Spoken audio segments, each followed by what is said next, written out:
Hello les cliqueurs, bonjour, aujourd'hui petit tuto vraiment pour les photographes pro chez clicklick.com.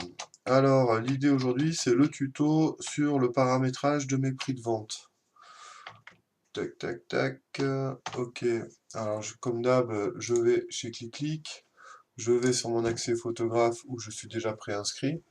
Hein, vous vous souvenez on avait fait un tuto sur l'inscription, où j'avais validé auprès de service ClickLick mon inscription, j'ai reçu mon petit mail comme quoi c'était OK, boum, ça me permet de me connecter tout simplement, et là j'arrive sur mon tableau de bord. Alors, il va falloir que je mette un petit peu à jour mes données, donc là, je vais faire aujourd'hui mes prix de vente, donc je vais faire des grilles de prix. Alors avant, je me suis amusé à faire quelques grilles de prix, là on va aller voir une grille de prix toute vierge.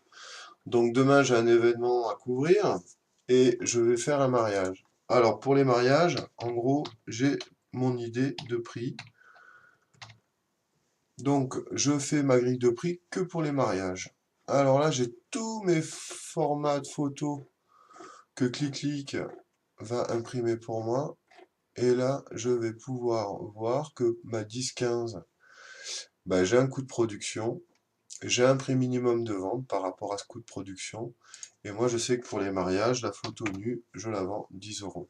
Alors, je pourrais pas, par exemple, là, pour un 13-19, la vendre en dessous de 2 euros. Hein, on est bien d'accord. Et effectivement, le 13-19, moi, je la vends 15 euros. Ok, la 20-30, on fait 20 euros. On fait ça rapide, après j'affinerai ça, mais chacun fait vraiment comme il a envie, en fonction aussi de la qualité du travail qu'il fournit, et on le sait, en fin de compte, Clicklick est là que pour héberger les photographes professionnels, c'est eux les boss. Là, je sais que ça, je le vends 20 euros, hop, et celui-là aussi, il est pas mal demandé, lui, c'est 25. Les téléchargements, qui me sont aussi bien demandés, je les vends 8 euros, et là, j'enregistre ma grille de prix. Bon, je le fais un peu à l'arrache, hein, mais l'idée, c'est pour vous montrer qu'en gros, j'ai ma grille de prix mariage où je peux donc revenir dessus. Ok. Donc par exemple là je me dis hop, oups, je me suis planté, c'est 22, je mets mon 22, hop, j'enregistre, tac tac, et là je vais retrouver donc 22 euros, ici ma 20-30. Si je fais un deuxième mariage et que j'estime ma presta va être au-dessus de celle-là, eh ben je garde celle-là, je vais simplement la dupliquer. Ok, je confirme mon dupli et j'ai ici mariage copie. Je peux rajouter copie 1 si j'ai envie. Et là, je bouge simplement mes prix. Tout ça en fonction des prestats qu'on estime faire. Tac, ici c'est 25. Bon, hein, ne vous formalisez pas, hein, je fais ça un peu en mode démo. Je calcule pas trop. Et allez, ici, bim, voilà, pour faire le tour, j'enregistre ma copie mariage et je retrouve ma mariage copie ici. Si j'estime que celle-là, ben, je la veux plus, hop, je l'enlève, je confirme comme quoi je l'enlève, hop, elle est partie, je garde, donc je vois bien qu'elle est partie. Ma grille de prix, une fois paramétrée, va me permettre surtout après donc de créer un album.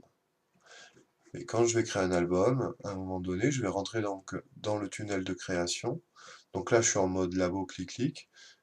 On sait que c'est le labo qui va s'occuper d'envoyer aussi aux clients les informations ou que les informations vont être envoyées directement au labo pour faire de l'impression. Ils vont mettre ça dans une enveloppe cartonnée avec la bonne adresse qui va dessus et ça va être réceptionné et moi je vais pouvoir récupérer la vente sur mes paramètres. Donc là je vais avoir une commande, voilà, et j'ai en fin de compte tout ce qui a été vendu, je l'ai sous les yeux.